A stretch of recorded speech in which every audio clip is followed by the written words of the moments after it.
POW who blinked a secret message on TV: the Vietnam War. The year was 1965, and the Vietnam War was heating up for the U.S. forces. A group of naval A-6 Intruder all-weather attack aircraft had taken off from the aircraft carrier USS Independence. They were on a bombing mission assigned to attack hostile military installations. The squad of attack aircraft were deep inside North Vietnam territory near Hanoi when the lead aircraft was hit by enemy anti-aircraft fire, causing the plane to plummet out of control and crash into the ground below. Luckily, both the pilot and bombardier managed to eject safely, but were caught short by enemy soldiers after they had landed. The pilot was 41-year-old Commander Jeremiah Denton, an academic who had won the renowned President's Award for his thesis on international affairs. Before being deployed to Vietnam, he was an accomplished and respected strategist who had served as the Fleet Air Defense Officer with the 6th Fleet. In 1966, after a year in captivity, Denton and a large group of American prisoners of war were paraded through the streets of Hanoi for propaganda purposes, being beaten and harassed by the large civilian crowd that lined the route.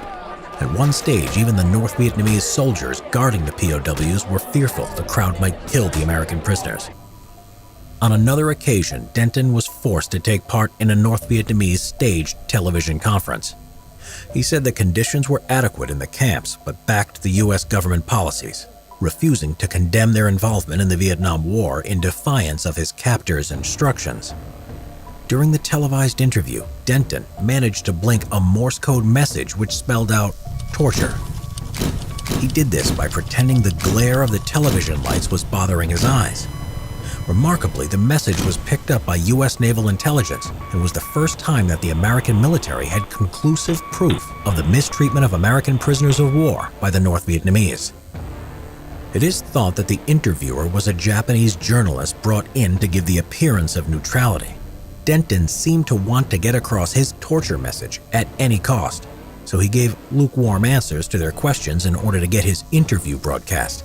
But he made sure his answers would be of little propaganda value by saying conditions in the camps were adequate and a very diplomatic answer about his government's involvement in the war. Denton was later to say that he did not like talking about his imprisonment experiences, as he always had terrible nightmares for days afterwards. Denton spent a total of almost 8 years in North Vietnamese POW camps, enduring much cruelty. He was systematically starved, tortured, beaten, isolated, and humiliated. Denton was mostly kept at the prison camp nicknamed Hanoi Hilton, ironically called that by the prisoners in a sarcastic reference to the U.S. luxury Hilton hotel chain.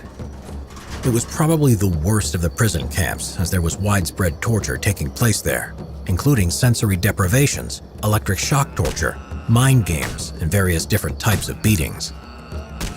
U.S. POWs generally endured terrible conditions while in captivity here, despite the claim by the North Vietnamese that they abided by the Geneva Convention, claiming they treated the POWs extremely well. But during all this time, he showed incredible leadership and courage. For 4 of those years, he was kept in solitary confinement, at one stage being kept alone in a 3-foot by 9-foot windowless cell. On February 12, 1973, with the Vietnam War finally winding down, Denton was released and returned home. He was awarded the prestigious Navy Cross for his bravery while in captivity.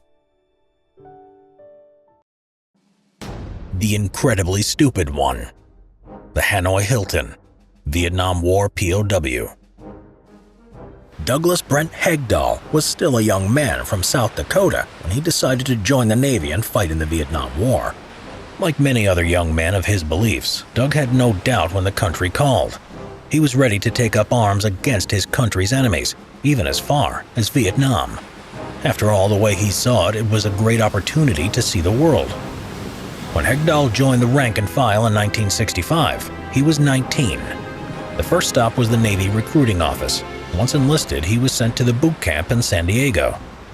After completing the course, Doug went to war as a sailor on board a missile cruiser named the USS Canberra. The USS Canberra was deployed to the Gulf of Tonkin in 1967, operating north of the demilitarized zone. The Canberra's task was to use the powerful 5-inch and 8-inch guns against the enemy shore installations and communication lines, which were used to supply the enemy troops in the south.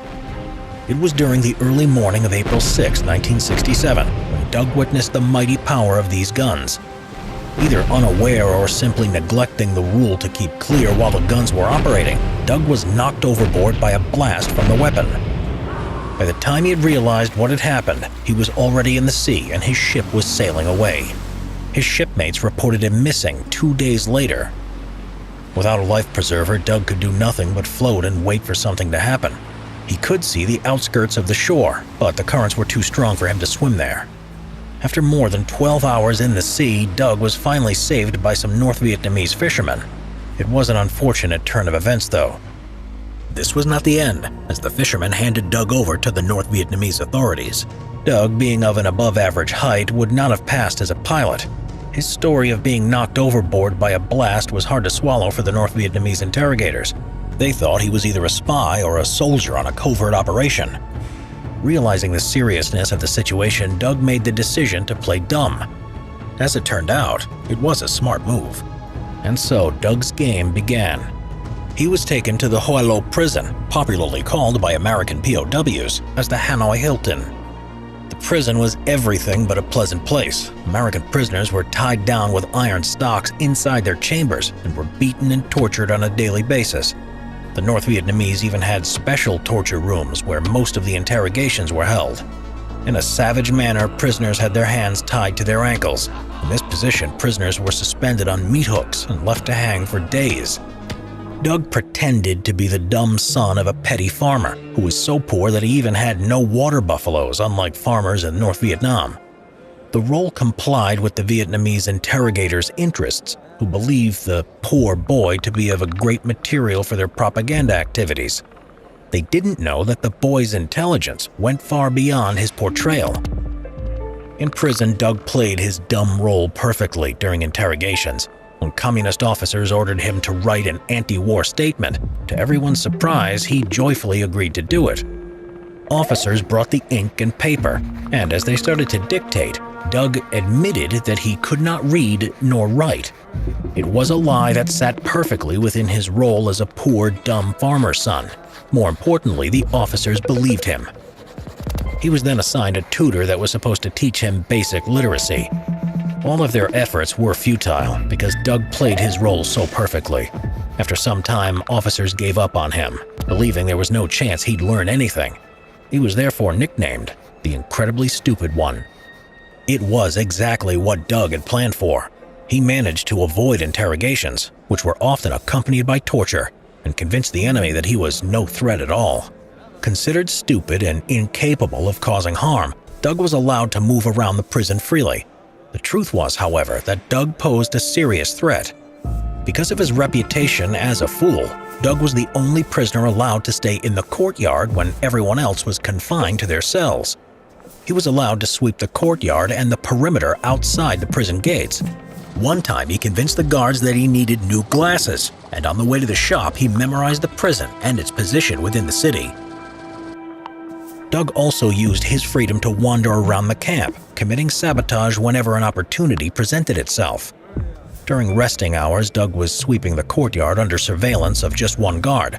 Once that lone guard fell asleep, Doug would approach the nearby trucks and pour a small amount of dirt into their fuel tanks. With this method, he managed to disable 5 enemy trucks. He wasn't able to fight the war the way he was trained to, but he found a way to fight it the best he could. One of the prisoners who recognized Doug's intellectual potential was a U.S. Air Force officer named Joe Krecka. Krecka developed his own method of creating memory banks and taught Doug the names of 256 American prisoners in the Hanoi Hilton, along with the names of either their dogs, kids, or even social security numbers.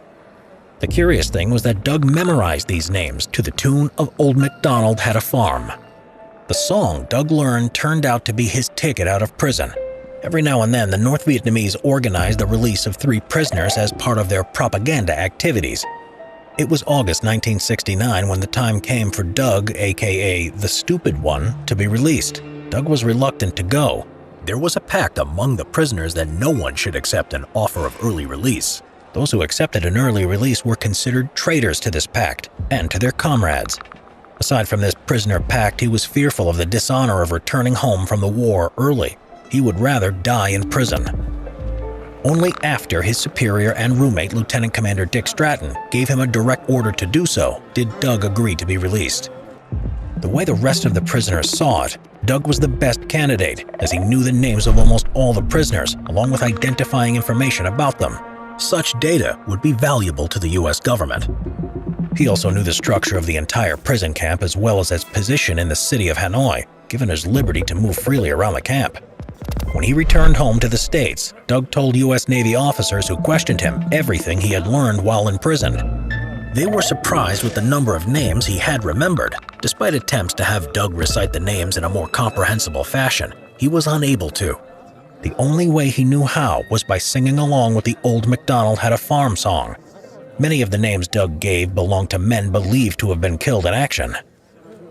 An important outcome of Doug's time in the North Vietnamese prison was his role at the Paris Peace Conference in 1970, where he shared with the world the horrors that American POWs were suffering through in the North Vietnamese prisoner camps. Lieutenant Commander Dick Stratton, the savior and friend of Doug, was of a particular concern to him.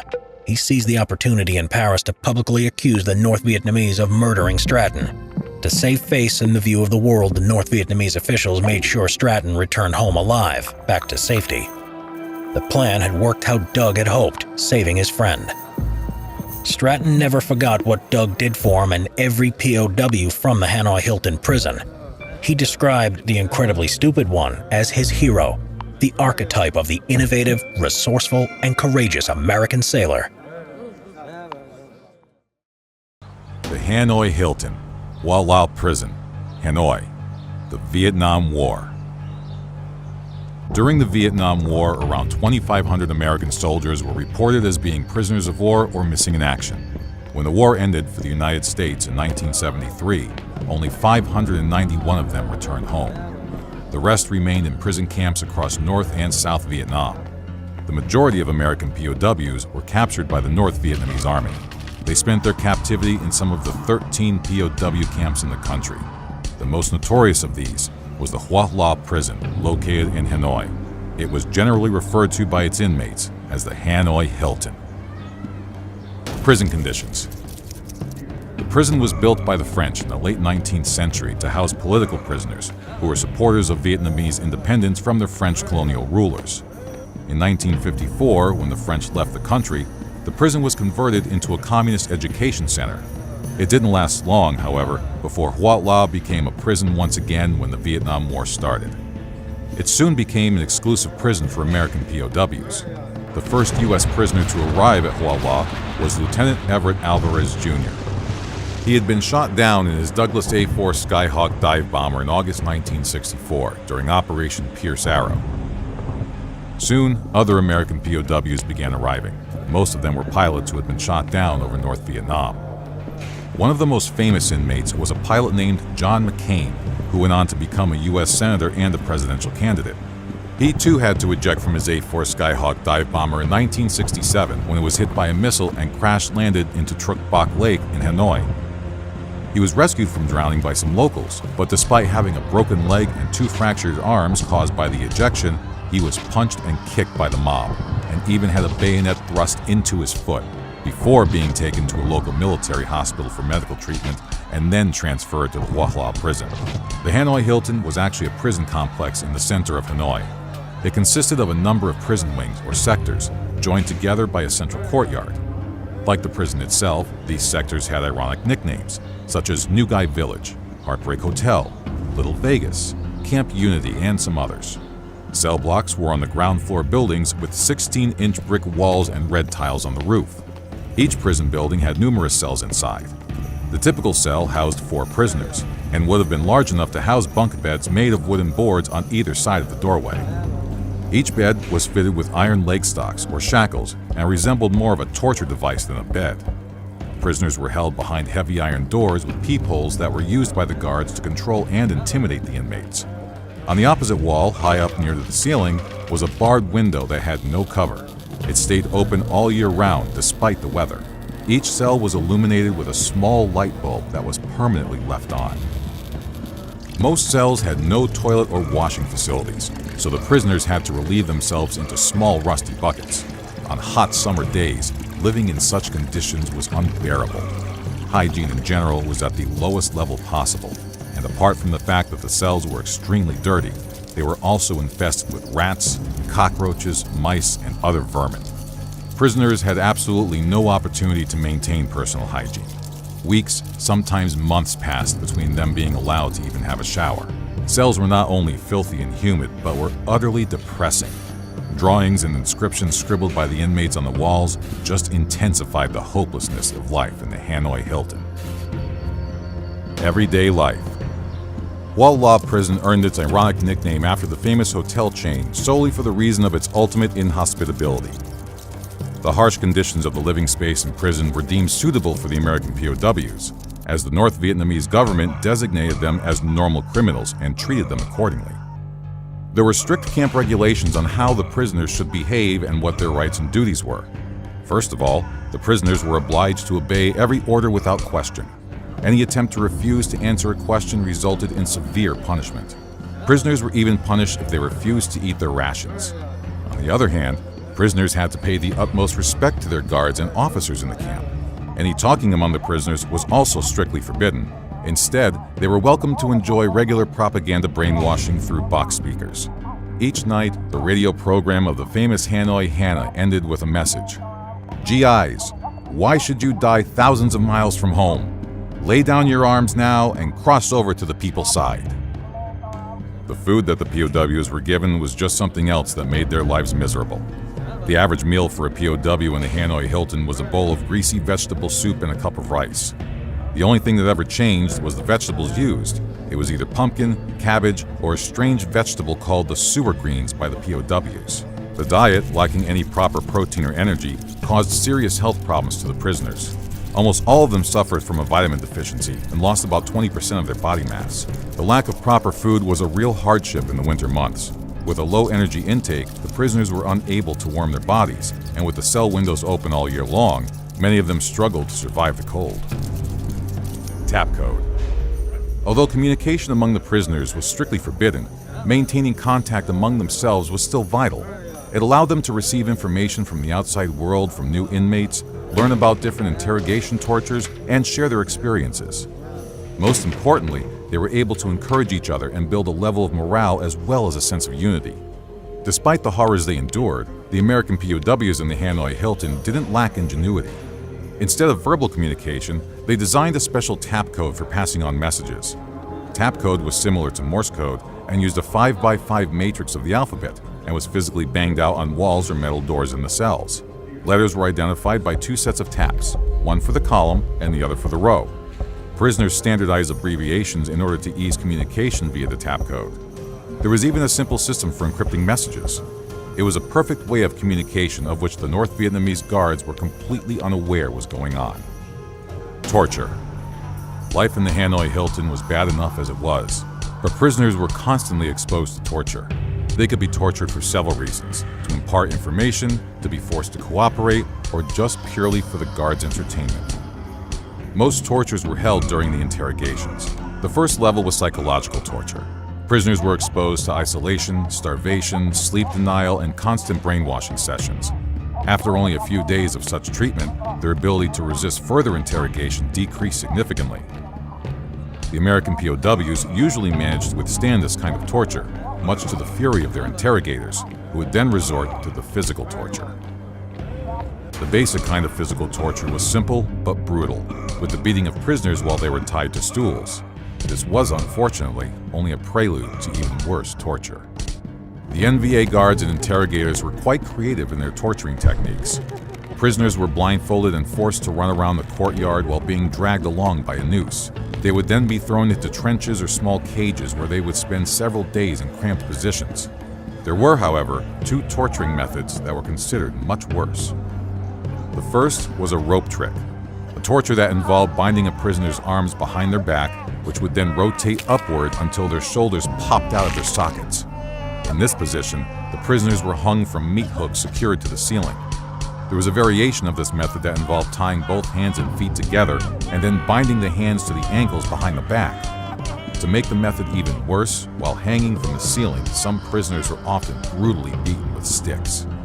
The second method was the twisted cuff treatment, Prisoners had their arms tied behind their backs with handcuffs that had a ratchet attached. The cuffs were then tightened to a degree where two bones bent together as one. There were examples where both of these sadistic methods were used together. Unfortunately for the American prisoners, torture didn't stop with the interrogations. Even during their stay in the cells, POWs were exposed to abuse by having their legs placed in iron shackles at the bottom of the bed. In addition, iron pipes were installed to put pressure on the shins. Prisoners lay in such positions with their hands tied behind their back for days on end. All that time, they had to defecate where they lay, and this would attract the rats and cockroaches that would crawl all over their bodies. On top of everything, the lack of medical care after the torture was also a kind of maltreatment, especially because the guards enjoyed picking at the prisoners' wounds. The worst period for torturing was after the failed escape plan in the spring of 1969. However, it all stopped in September, the same year the Vietnamese leader Ho Chi Minh died. It was practically impossible for any prisoners to withstand this continuous torture and abuse, and eventually each of them reached his breaking point. The interrogators would manage to extort some kind of information or confession from them. However, prisoners had their own way of manipulating their interrogators. Many of the coerced confessions were made up and full of nonsense. One such confession came from an airman who promised to not fly any further missions against the North Vietnamese. He called himself Lieutenant Clark Kent, who was, of course, better known to the American public as Superman, the comic book hero. Life in the Hanoi Hilton prison produced extreme physical, mental, and emotional stress for its POWs. It was especially difficult for those who had spent years inside the prison. The record was held by Lieutenant Everett Alvarez Jr., the first American POW to come to the Hanoi Hilton. He had spent 8 years and 7 months in captivity. He was released on February 12, 1973, with the first batch of American POWs that returned home as part of Operation Homecoming. The last POW left in March 1973. In the years to follow, former prisoners shared their experiences with the American and international public with the horrors they suffered at the Hanoi Hilton. The United States government never charged the North Vietnamese for the war crimes they committed.